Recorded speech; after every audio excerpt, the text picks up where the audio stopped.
കർത്താവ് നിനക്ക് കഷ്ടതയുടെ അപ്പവും ക്ലേശത്തിൻ്റെ ജലം തന്നാലും കർത്താവ് നിന്നിൽ നിന്ന് മറഞ്ഞിരിക്കുന്നില്ല.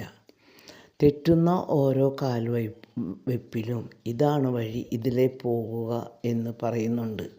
നാം ആ സ്വരത്തിന് കാതോർക്കുന്നില്ല, വിട്ടുകൊടുക്കുന്നില്ല. നമ്മുടെ ജീവിതത്തിൽ പല തെറ്റായ സംഭവങ്ങൾ ഉണ്ടായാലും കർത്താവ് നിന്നിൽ നിന്നും മറഞ്ഞിരിക്കുന്നില്ല.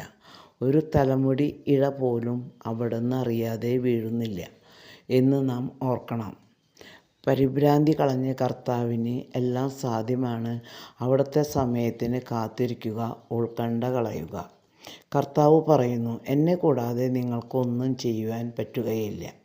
അതേ കർത്താവെ, ഞങ്ങൾ മനസ്സിലാക്കുന്നു, അങ്ങയുടെ സാന്നിധ്യം ഞങ്ങളെ ശക്തരാക്കുന്നു. മുന്തിരിച്ചെടി തായ്തണ്ടിൽ ഒട്ടി നിൽക്കുമ്പോൾ ഫലം ചൂടുന്നു, അതുപോലെ ഞങ്ങളും കർത്താവാകുന്ന തായ്തണ്ടിൽ ഒട്ടിനിന്ന് ഫലം പുറപ്പെടുവിക്കാൻ ഞങ്ങളെ ശക്തരാക്കണമേ. കർത്താവിനെ കൂട്ടുപിടിക്കുമ്പോൾ ജീവിതത്തിന് അർത്ഥമുണ്ടാകുന്നു എന്ന് ഞങ്ങൾ മനസ്സിലാക്കുന്നു. ഏത് പ്രതിസന്ധിയിലും അങ്ങയോടൊപ്പം ക്ഷമാപൂർവം കാത്തിരിക്കാൻ ഞങ്ങൾക്ക് കൃപ നൽകണമേ. ആമേൻ.